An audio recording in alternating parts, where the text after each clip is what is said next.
Vamos a orar en esta noche, hermanos, por la palabra, sin antes comentarle que siempre hay necesidades. Sigamos orando por la vida de nuestra hermana Juanita. Todavía no hay una resolución en lo que ella pues necesita saber si la operan o no la operan. Esta semana, primero Dios, dan alguna respuesta y que el Señor abra puertas. Les conté el domingo de una bebé de un mes que había nacido. El día martes la entubaron, daba martes, miércoles. Hermano Kevin, ¿fue martes o miércoles? Martes la entubaron y la bebé falleció hoy a las 6 de la mañana y a las 3 ya iban para, gracias a Dios. Ellos eran de allá y oremos, ellos son cristianos, ellos asisten a una iglesia allá gracias a Dios, y sin duda alguna hay dolor, pero también sabemos de que yo me ponía a pensar hoy que lo supe como a las 7 de la noche, 6:30 de la tarde hoy. Decía, Señor, y una bebé, un mes y pico de días, un mes 5 días de nacida. Pero hay misterios que no podemos entender. Hay almas que el Señor ama y las manda porque, hermano, un requisito es entrar en esta tierra. Porque los que entremos en esta tierra tenemos el privilegio, hermano, de que el Señor está su sangre preciosa, y hay misterios que nosotros no vamos a poder entender, pero quizá un día allá en la eternidad el Señor nos muestre y entendamos por qué esas almas vienen, verdad, solo días, horas a esta tierra, y sin duda alguna hay un plan, porque el Señor las ha amado desde antes de la fundación del mundo y las necesita redimir, y es necesario pasar por este espacio en donde está la sangre de Cristo y tiene poder. Oramos, hermanos, en esta hermosa noche. Padre, en esta hora bendecimos tu nombre, te damos la honra, la gloria, la alabanza, la exaltación, porque eres el único, Señor, digno de recibirla. En esta hora estamos agradecidos por tu amor, por tu misericordia, por tus favores inmerecidos. Hoy clamamos, Padre, por las diferentes necesidades. Oramos por la familia López, Señor, de gracias a Dios, quienes están hoy pasando un momento difícil. Pero yo sé, Señor, que tú eres el que consuela, con ese consuelo que únicamente, con esa consolación que viene del cielo, Señor amado. Porque tú eres, Señor, ese consuelo. Tú, Señor, eres el que levanta nuestra cabeza y eres nuestra gloria. Clamamos por las diferentes necesidades de los hermanos de la congregación. Padre, por favor, inclina tu oído a nuestras peticiones, a nuestros rogatorios. Hay familias aquí que tienen peticiones precisas en su hogar, en su familia, en sus hijos, en su salud. Por favor, obra en sus finanzas, obra con amor, con misericordia. En esta hora te lo pedimos, Señor, en el nombre poderoso de tu Hijo amado Jesucristo, sabiendo también, Señor, que tu palabra no regresará vacía. Háblanos en esta noche, en el nombre de Jesús. Amén. Yo quiero, hermano, que usted abra su Biblia en el Evangelio de Juan. Este día, hermano, pues tuvimos una escapadita ahí con mi esposa. Nos fuimos de viaje y ya regresamos como a las 2 de la tarde ahí con mi hijo. Entonces en la tarde nos pusimos a estudiar y pidiéndole al Señor. Desde anoche el Señor me mostró este texto y queriendo, hermano, desarrollarlo y poderle compartir a usted pues una palabra que venga a edificarnos. A veces, hermano, cuando se habla de salvación, cuando se habla de vida, cuando se habla de condenación, cuando se habla de salvación, a veces como que nada más nos quedamos ya solamente en términos, en conceptos, pero a veces se nos ha olvidado realmente la esencia de cada uno de esos conceptos. Entonces es interesante lo que en el Evangelio de Juan se escribe por medio de Juan, y el Espíritu Santo es el que inspira, y el 5:24 es el que vamos a tratar la manera de estudiar en esta hora. Yo quiero que pueda quedar una palabra en su corazón. Evangelio de Juan, capítulo 5, y en su versículo 24. Aleluya. Y dice: en verdad os digo, el que oye mi palabra y cree al que me envió, tiene vida eterna y no viene a condenación, sino que ha pasado de muerte a vida. Amén. Mira, hermano, qué interesante que este pasaje nos muestra, sin duda alguna. Y yo quiero tal vez, hermano, que nosotros podamos recordar, porque como yo le decía, a veces son conceptos que se nos han olvidado. Condenación, sí, estábamos condenados, estábamos muertos en delitos y pecados, pero realmente, ¿qué significaba eso? Para que hoy podamos estar agradecidos con el Señor y que cada vez que nosotros vengamos a buscar su rostro, cada vez que nosotros nos levantemos en las mañanas, cada momento de nuestra vida, podamos estar totalmente agradecidos, porque vamos a ir entendiendo la emigración, emigrar. Ese tema de poder emigrar de la muerte a la vida, hermano, es un proceso solamente divino. Y mira que yo, cuando la Reina Valera, si no estoy mal, dice en verdad os digo, de cierto os digo, dice, ¿verdad? Y me llamó la atención, y aquí dice en verdad os digo. Y empecé a buscar un poquito, hermano, investigar sobre esos conceptos, porque sabe usted que cuando la palabra dice un término varias veces o dos veces en el mismo pedazo, la misma frase, es que está hablando de importancia. Fíjese, hermano, que dice que en verdad os digo, o de cierto os digo, significa que es una llamada de atención que realiza la importancia de la afirmación que sigue. O sea, el Señor está diciendo: pónganme atención, de cierto les digo. Está diciendo que es muy importante y que pongamos atención a lo que sigue.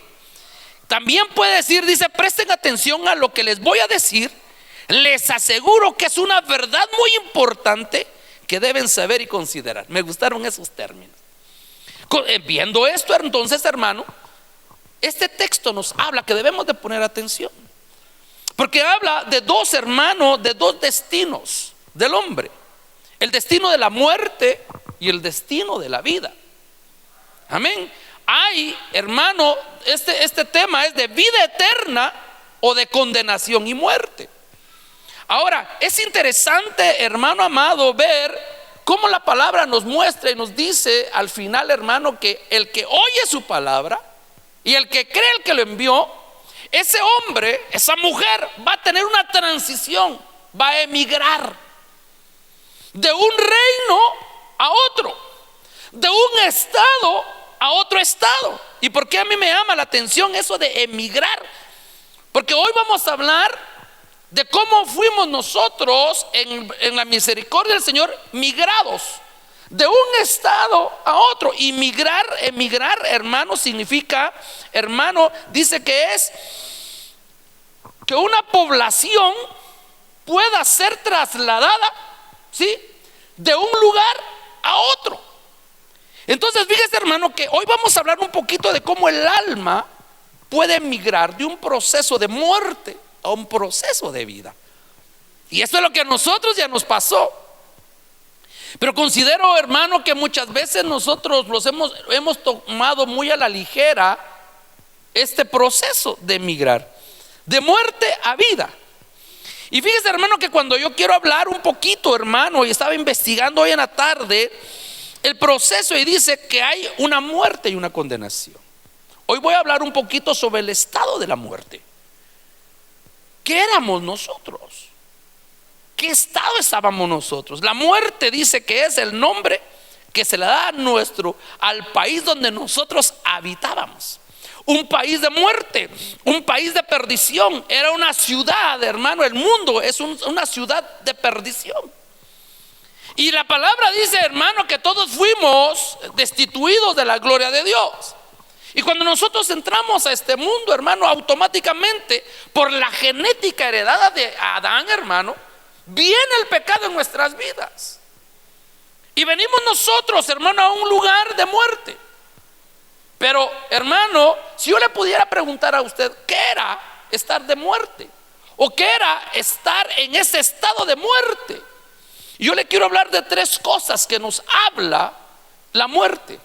Tres cosas o tres aspectos, hermanos, en los cuales nosotros en un tiempo vivíamos. Y yo lo quiero recordar en esta noche para que podamos valorar, hermano, la salvación, Y que nosotros podamos valorar, hermano, y estar verdaderamente gozosos, porque hoy, hermano, respetamos y amamos nuestra patria, la bendecimos, hermano, porque es un país bendito. Amén. Es un país, hermano, donde podemos predicar el evangelio.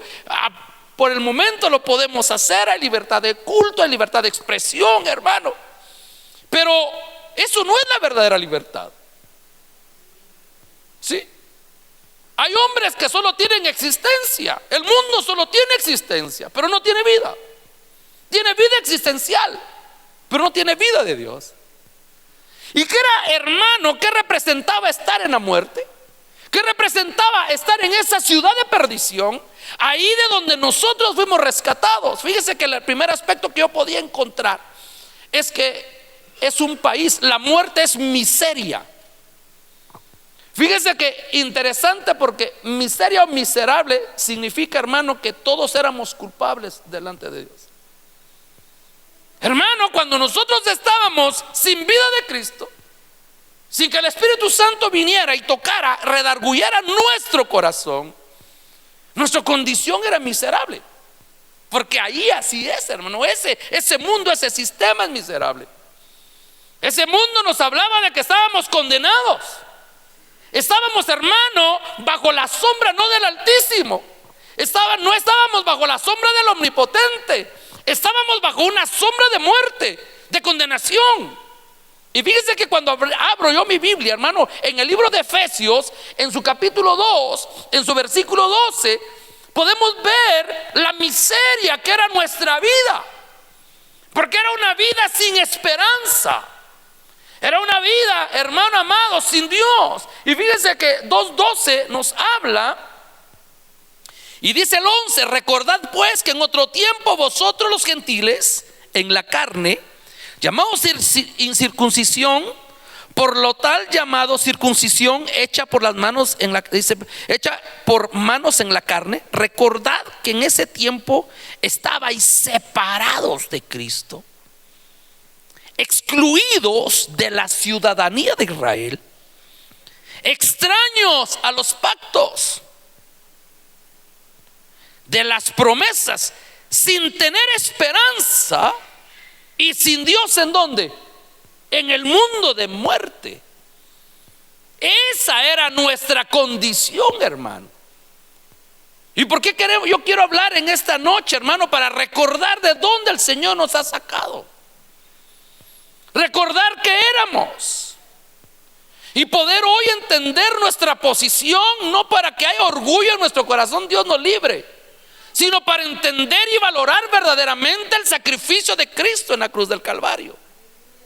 El saber que se nos abrieron las puertas dimensionales del cielo y que hoy tenemos promesas gloriosas, promesas grandes, hermano. Y una de ellas es que el Señor viene por una iglesia sin mancha y sin arruga. Y entonces ahí vengo yo, digo, y ahora yo tengo esperanza. Yo tengo esperanza de ser llamado. Hoy tengo la esperanza de estar trabajando, que el Espíritu Santo trabaje en mi vida, que trabaje en mi corazón, que trabaje en mi voluntad, que trabaje en mi ser interior. ¿Para qué? Porque hoy tengo la esperanza de sonarse esa trompeta, yo también puedo escucharla. Porque ahora ya no soy, hermano, culpable, porque ya murió un justo. Ya murió un justo sin pecado. Y murió, hermano, por amor a usted y amor a mí. Y algo que a mí me impresiona, y dice que él iba con la cruz, él iba, hermano, a ser crucificado, y él iba con sumo gozo, porque él sabía que iba a abrir puertas dimensionales y que iba a derramar su amor, su gracia, su bondad, pero que nos iba a dar esperanza, nos iba a hacer, hermano, cercanos a Cristo, incluidos en la ciudadanía de Israel, que ya no íbamos a ser extraños a las promesas y a sus pactos, íbamos a ser parte de los pactos del Señor, con esperanza y con Dios en el mundo. Eso es lo que quiero. Eso es lo que yo puedo ver, hermano. Entonces, mire, hermano, éramos miseria, éramos miserables, porque estábamos sin Cristo. ¿Qué somos nosotros sin Cristo? Nada. Por eso, hermano, lo difícil que muchas veces es trabajar con el alma del hombre. Porque el hombre con juventud, el hombre con recursos, el hombre con muchas cosas, él se cree que él puede hacerlo todo, que él puede, que él es el rey del mundo, hermano, y no, nada podéis hacer si están separados. Nada podemos hacer si estamos separados. Si estamos muertos, nada podemos hacer. Y entonces se da cuenta usted que estábamos, ese mundo, ese estado de muerte nos habla, hermano, de una miseria. Pero también nos habla de una impotencia, y cuando yo miraba eso me llamaba mucho la atención. Porque usted y yo éramos impotentes. ¿Cómo así, hermano? Ninguno tenía el poder para poder resistir o de poder huir del mundo, del pecado, porque éramos esclavos del pecado. Hoy, hermano, ya que somos parte del pueblo de Dios, que ya somos ciudadanos, hermano, del cielo por fe, entonces hoy podemos decir que hay una fuerza, que hay un poder en nuestra vida que nos permite huir del pecado, y ese poder se llama Espíritu Santo. Antes no lo teníamos. A ver, dígame usted, alguien muerto, espiritualmente hablando, alguien del mundo, ¿tiene el poder para huir del pecado? Alguien tiene el poder, hermano amado, tiene las fuerzas para poder huir del pecado. No. Amén. Porque el poder, hermano, yo podía ver, hermano, que cuando hablo de la impotencia es, hermano, que nosotros hoy podamos celebrar la salvación del Señor. Ese es un milagro del cielo. Por eso que dice Romanos, hermano, Romanos 1:16. A ver, ¿quién me dice que dice Romanos 1:16? Porque no me dice, porque no me avergüenzo del evangelio, porque es el poder de Dios para la salvación de todo el que cree, del judío primeramente y también del griego, porque es el evangelio, la justicia de Dios. Porque en el evangelio la justicia de Dios se revela por fe y para fe, como está escrito, mas el justo por la fe vivirá. Mire, hermano, entonces yo le voy a decir algo. Si usted y yo hoy podemos decir somos salvos, si hoy usted y yo podemos decir tenemos el poder para poder huir del pecado, eso es algo sobrenatural. No es algo que nosotros lo podamos hacer. Sin el Señor nosotros no podemos hacer esto. Sin la obra del Espíritu Santo nosotros no lo podemos hacer. Entonces el mundo, el estado de muerte, cuando nosotros estábamos en ese estado sin Cristo, era una miseria, condenados, impotentes, porque no podíamos huir del pecado. Pero también, hermano, estábamos separados. Ezequiel 18:4 dice: el alma que pecare, esa tendrá que morir, esa morirá. Hermano, es interesante ver entonces que la muerte es separación. Por eso, ¿se acuerda usted cuando hemos estudiado el libro de Génesis y el Señor, hermano, le dice, Dios le dice a Adán: el día que comas me desobedezcas? No era tanto el comer de ese fruto, era el acto de desobediencia. El día que desobedezcas a la instrucción que te estoy dando, ese día vas a morir. Pero yo le hago una pregunta: ¿Adán murió? Físicamente no. Sí. Pero espiritualmente sí. ¿Por qué? Porque hubo una separación. Lo tuvieron que expulsar, hermano, del paraíso del Edén. Y entonces el Señor ya no se empezó a manifestar como se manifestaba en el huerto. En el huerto dice que el Señor bajaba todas las tardes a platicar con Adán. Adán, ¿qué hiciste hoy? Pues usted, yo siempre, a veces, hermano, lee uno las situaciones, pero cuando uno se empieza a imaginarlas, han de haber sido cosas impresionantes. Bajaba el Señor y lo abrazaba. Venía Adán: ¿qué hiciste hoy? Ah, Señor, yo hice esto, yo hice lo otro. Hermano, todas las tardes bajaba. Hablaba de que había un momento en el día, en el tiempo, que siempre el Señor bajaba a visitarlo. Pero mire qué interesante, cuando hubo la desobediencia, cuando se manifestó la desobediencia, cuando se activó la desobediencia en Adán y en Eva, hermano, hubo separación, hubo muerte. Entonces, mire qué interesante cómo hoy poder entender mi vida en Dios, mi caminar en el Señor. Cómo mi vida antes estaba en miseria, mi vida antes estaba en impotencia. Porque hermano, ¿quién sin el Espíritu Santo aquí adentro, que sea tratado, que sea trabajado, puede decir yo estoy agradando al Señor, hermano? Si aquí solamente el que ha sido agradable ante los ojos del Señor ha sido el mismo Dios, el mismo Hijo. Mi Hijo conforme a mi corazón, dice la palabra, en el cual yo tengo complacencia. Y lógicamente el Espíritu Santo, que son, hermano, las mismas esencias. Entonces, hermano, me llamaba a mí la atención por este pasaje que estamos leyendo. Y yo puedo ver, hermano, que aquí nos habla un poquito que nosotros podemos valorar realmente nuestra salvación. Ahora, eso era el pasado. Pero yo le puedo hacer una pregunta a usted. ¿Está viviendo en la salvación? ¿Qué es el estado de la salvación? ¿Cuál es el estado de la vida?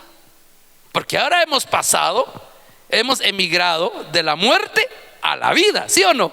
Ahora, sí, recordamos, sí, hermano, ya me recordé. Había tiempo de miseria, había tiempo de impotencia. Yo estuve en un tiempo de separación, ya fui reconciliado. Tuvo que morir Cristo en la cruz del Calvario y me vino a reconciliar, y con esa sangre borró mis pecados. Y ahora yo soy parte. Pero ahora dice la palabra que hemos pasado a la otra dispensación, a la dispensación, hermano, por llamarle así, del estado de la vida. Pero ¿qué es estar en un estado de la vida? Si ya vimos cuáles son los estados de la muerte, que es miseria, impotencia y separación, yo le podría preguntar a usted, ¿cuál es el estado entonces de la salvación? Porque si estamos comprendiendo lo pasado, mayormente tenemos que entender y comprender y vivir lo presente. Y fíjese, hermano, que uno de los aspectos más importantes, hemos pasado de muerte a vida. Entonces, ¿qué significa eso? El primer aspecto que yo le quiero dejar en su corazón en esta noche es libertad. El estar en el estado de la vida de Cristo, eso nos habla de libertad. ¿Por qué? Porque a través, hermano, del sacrificio de Cristo, y cuando usted y yo venimos al Señor, hermano, el pecado ya no tiene potestad sobre nuestra vida. Nos ha hecho libres de un tema, hermano, que es tan complejo y tan complicado en nuestras vidas, que va aún en nuestra misma genética. Eso significa que cuando venimos nosotros al Señor, viene el Espíritu de Cristo a nuestra vida, viene el Espíritu Santo a nuestra vida, y empiezan a trabajar y empiezan a engendrar una nueva naturaleza. Pero ¿qué pasa? Si el Hijo os libertare, seréis verdaderamente libres. ¿Pero libres de qué? Libres del pecado. Y esa fue una parte que el pueblo de Israel no entendió cuando el Señor Jesús apareció en el tiempo de Israel.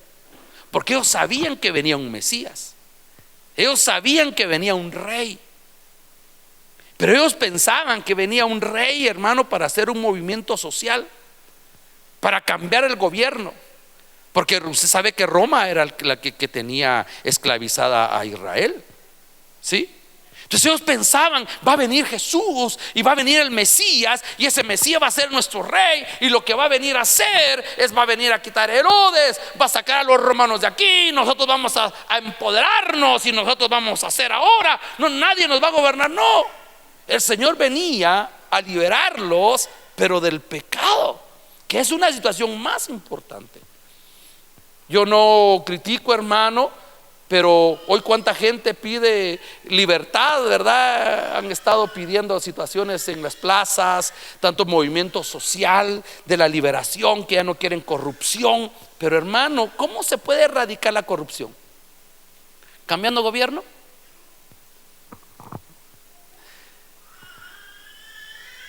No juzgo ni critico, pero digo, el que ha de entrar tendrá sus bemoles también. Porque ¿cómo podemos nosotros? La única manera de poder huir de la verdadera corrupción es a través del camino de la vida de Cristo. del sacrificio de Cristo. Es la única forma. Entonces, hermano, a mí me llamaba la atención hoy que podía ver un poquito sobre Romanos. Váyase conmigo al libro de Romanos capítulo 6. Romanos capítulo 6, hermano, y verso 22. Anoté algo aquí, hermano. Dice Romanos 6, 22. Pero ahora, habiendo sido libertados del pecado, ya no somos esclavos del pecado. ¿Qué significa estar en el estado de vida? ¿Cuántos tenemos vida hoy? ¿Cuántos tenemos vida en Cristo? ¿Cuántos tenemos vida abundante? ¿Cuántos tenemos vida eterna?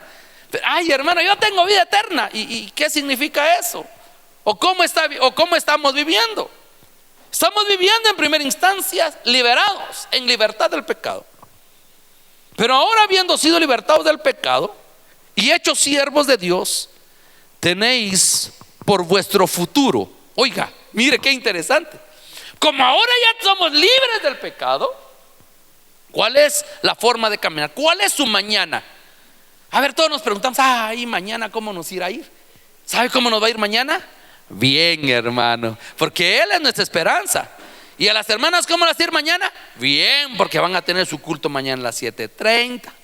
¿Cómo les va a ir a los jóvenes mañana? Bien, tienen su culto a las 6:30 de la tarde ahí en casa también. ¿Cómo nos va a ir nosotros el fin de semana? Bien, porque el domingo vamos a estar aquí buscando también el rostro del Señor. Eso es parte de la vida en Cristo. Y dice, ¿y cuál es entonces vuestro fruto? La santificación. Y como resultado, si usted y yo estamos ahora en el camino de la vida, si usted y yo ya no tenemos esa presión, ahora somos libres del pecado y tenemos la santidad como fruto, como el resultado, vamos a tener la vida eterna. ¿Cuántos queremos la vida eterna? Mire, ya se dio cuenta que la vida eterna no es nada más una varita mágica. Estamos en el Señor, por supuesto, pero dice que el fruto de la vida eterna, el fruto de la vida en Cristo debe ser nuestra santificación. Entonces hay pasos. Ya estaba en el estado de muerte, ahora estoy en el estado de vida. Muy bien, Señor, ¿qué ahora? ¿Qué me corresponde hacer? Santifícate, conságrate. Señor, lo estoy haciendo, pero si tú haces esto, vas a tener como resultado la vida eterna. Y eso es lo que el Señor nos ha ofrecido a nosotros, la vida eterna. Entonces, hermano, ¿por qué le digo yo eso? Porque nos tenemos que recordar de dónde el Señor nos sacó, pero también debemos de comprender en dónde estamos y hacia dónde vamos.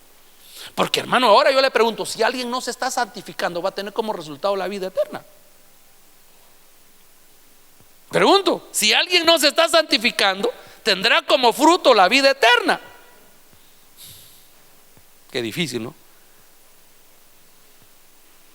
Por eso, hermano, no es nada más decir soy evangélico, soy cristiano. No, hermano, es una situación de ir examinando el corazón, de la búsqueda de la intimidad del Señor. Hoy que salimos de viaje con mi esposa, veníamos, hermano, porque salimos en moto, sí, veníamos, hermano, y encontramos baches, encontramos túmulos. Yo me fui en un túmulo, hermano, y como a veces ya me cuesta ver, hermanos, ya la piña de años. No había un túmulo, hermano, y unos hoyos, y mira mal a la carretera. Entonces, pero yo manejando venía pensando, así es la vida. ¿En cuántos hoyos ha ido usted? ¿Cuántos túmulos? Como dicen los hermanos mexicanos, ¿cuántos topes ha tenido en la vida? ¿O no ha tenido ni un tope?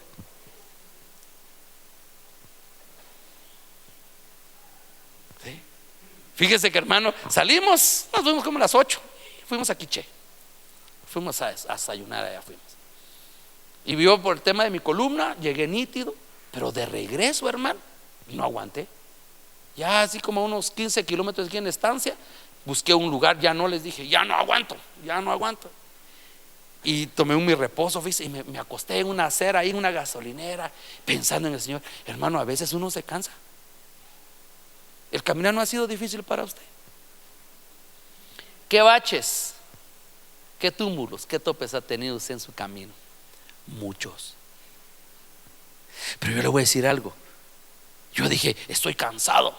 5 minutos les dije, y nos vamos.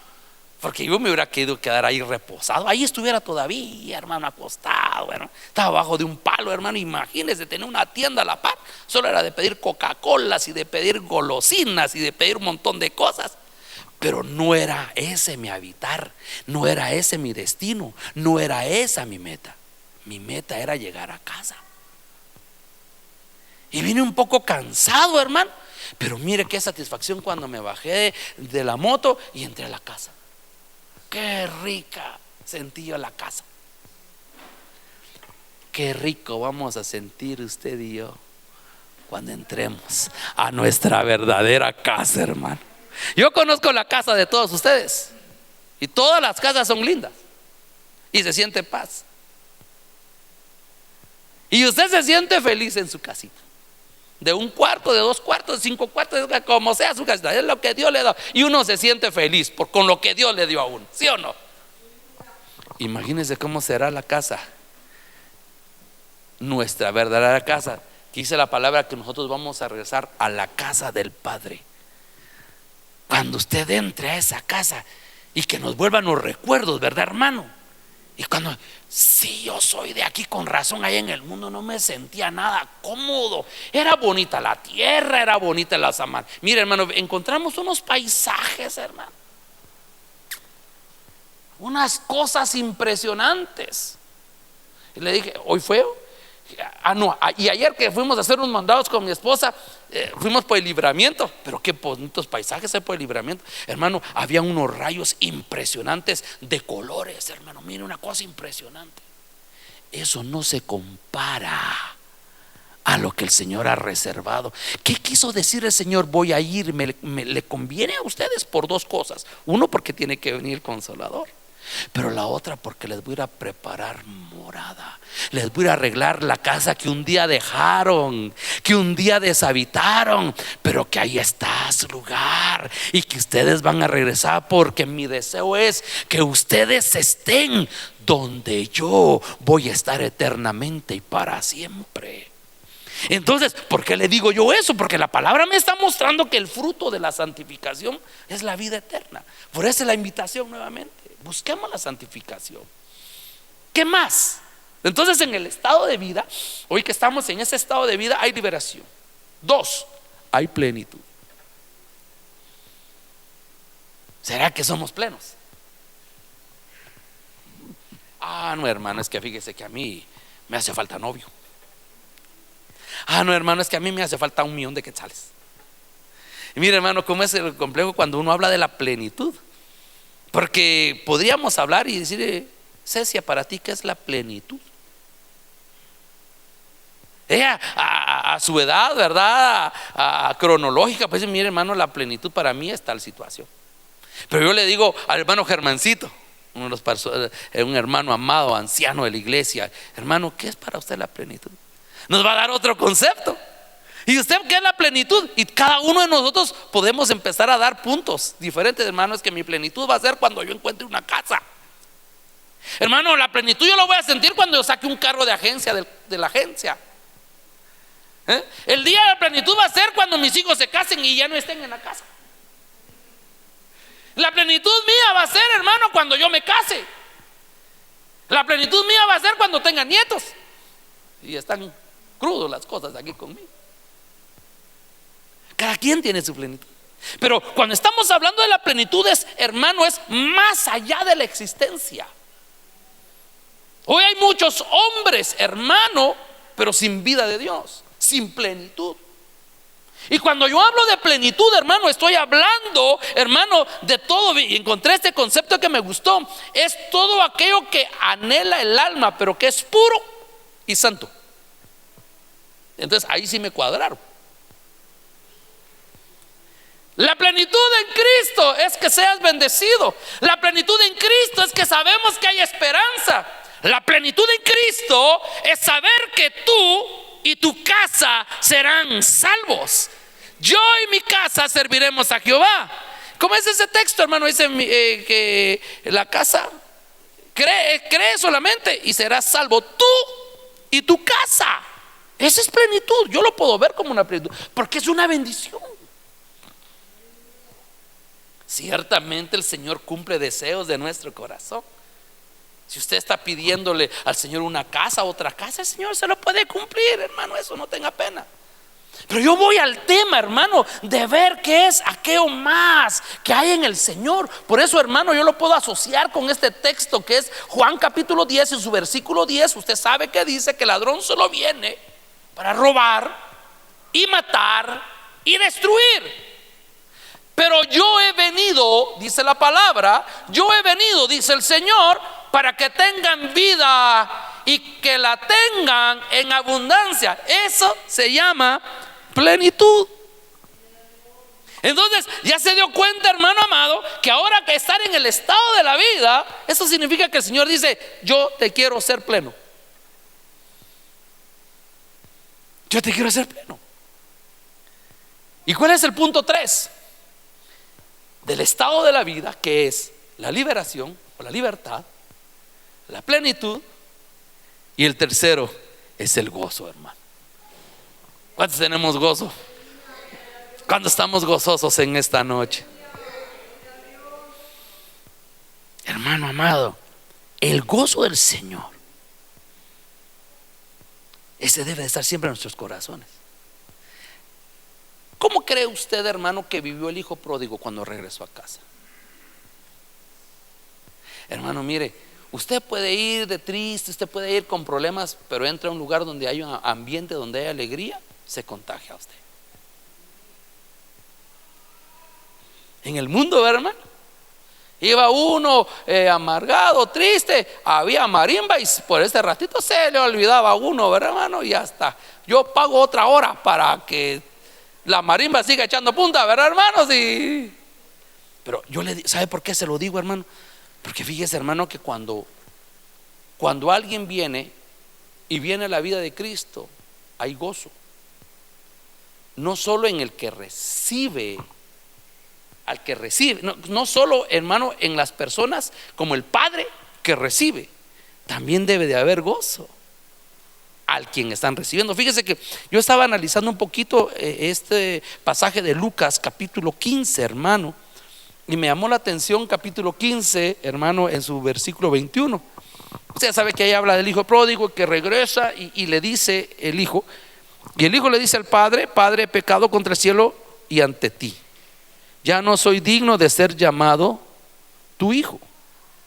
Pero el padre dijo a sus siervos: pronto traed la mejor ropa y vestirlo y ponerle un anillo en su mano y sandalias en sus pies. Y traed el becerro engordado, matadlo y comamos y regocijémonos, porque este hijo mío estaba muerto. Estaba en un estado de muerto. ¿Qué significa? Estaba en miseria, que estaba en impotencia. Ahora, le hago una pregunta. Ese volver en sí, ¿qué significa? ¿Que él volvió en sí solo porque él se volvió en sí? ¿O hubo una fuerza poderosa que lo hizo volver en sí? Y dice: traed el becerro engordado, matadlo y comamos y regocijémonos, porque este hijo mío estaba muerto y ha vuelto a la vida. Estaba perdido y ha sido hallado. Y comenzaron a regocijarse. Ay, había fiesta. Pero ¿solo había fiesta en la casa? ¿O también el hijo pródigo llegó a gozarse? Hermano, es que regresó a casa, hermano. Y hoy usted y yo, hermano, vamos camino a la casa. ¿Sí? Y el Señor ya nos perdonó nuestros pecados. Entonces, si usted se da cuenta, hermano, en esta noche, el poder recordar el estado de muerte en donde estábamos y el estado de miseria, de impotencia, de separación. Y hoy estamos en un estado de vida abundante, que nos llama a la liberación, a la plenitud y al gozo. Ahora, estamos hablando, hermano, de la muerte a la vida. Pero, ¿qué provoca? Oiga, ¿qué provoca ese emigrar de la muerte a la vida? Una sencilla condición. Y eso nosotros tenemos que ponerle, hermano, mucha atención y estar muy agradecidos. Porque ¿cuál es la condición? El que oye mi palabra y el que cree al que le envió, ese es el que va a tener vida eterna. Mira, hermano, qué sencilla condición, el oír la palabra de Dios. Y ahí podía yo ver ese texto, dice, hermano, el justo por fe vivirá. ¿Qué es la fe? ¿Por qué viene la fe? Por el oír. Entonces, cuando alguien empieza a oír de Dios, cuando alguien empieza a oír la palabra, automáticamente va a haber, hermano, va a haber un resultado, que es el creer. Cada vez que usted escucha de Dios, cada vez que el Señor le habla, cada vez que usted escucha la palabra del Señor, usted empieza a crecer en su fe, porque empieza a creer, porque esa es la condición. Entonces, hermano, el que oye mi palabra y el que cree al que me envió, ese es el que va a tener vida eterna. En otras palabras, el oír conlleva a creer en Dios. Entonces hoy podemos entender nosotros cómo migramos de un estado a otro, porque dentro de la misericordia y el favor de Dios, el Señor permitió que oyéramos su voz.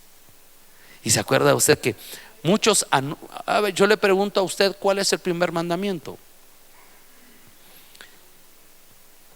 Muchos creen que el primer mandamiento es: oye Israel.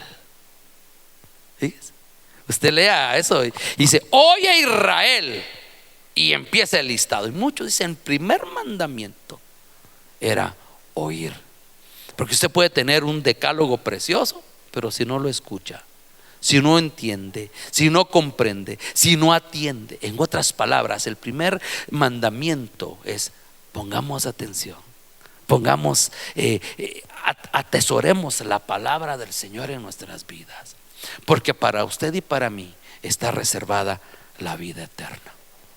Y yo creo, hermano, que es necesario que hoy recordemos que esa transición, cómo migramos de un estado a otro, que estábamos impotentes, hermano, no podíamos hacer nada, no podíamos resistir, no podíamos huir.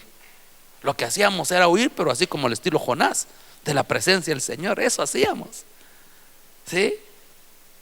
Nos aparecía el Señor en una esquina y por otra esquina nos íbamos nosotros. Eso hacíamos, de eso huíamos. No huíamos del Señor, no huíamos del pecado. Mucha gente tiene conceptos incorrectos: es que soy buena gente. Y muchos escriben muchas situaciones en el internet y dicen: sí, que están en las iglesias y solo buena gente. No, la Biblia no nos llama a ser buena gente. La Biblia nos llama a que creamos en el Señor Jesucristo, y Él va a trabajar en nuestra vida primeramente para ser buen hijo con Él y crecer en gracia con Él y con los demás. Así como crecía nuestro Señor Jesucristo, crecía en gracia ante Dios y ante los demás, ante todo el pueblo, dice la palabra. Que el Señor siga trabajando en nuestras vidas, que el Señor siga haciendo la obra y que hoy podamos entender que tenemos liberación. Por eso ese coro que cantamos, ¿verdad, hermano? Al principio yo me ponía a pensar cuando lo estábamos cantando: porque mayor es el Señor, mayor a sus problemas, mayor a las circunstancias, mayor al pecado, mayor a las dificultades, ¿sí? Él es poderoso, Él es todo poder. Mire, es vencedor. Él venció a la muerte, al mundo, al enemigo. Él es el vencedor de vencedores, y Él es su escudo. Mire, hubo una administración hoy de fortaleza a su vida, y el Señor, hermano, en profecías habló hoy que Él es nuestro refugio, que Él es nuestra fortaleza. Entonces, ¿de qué hemos de temer? ¿Quién nos separará del amor de Cristo? Ni lo alto ni lo bajo, ni ángeles, ni principados, ni la vida, ni la muerte, ni lo de que ha de venir, ni el futuro nos puedan separar. ¿Sabe por qué?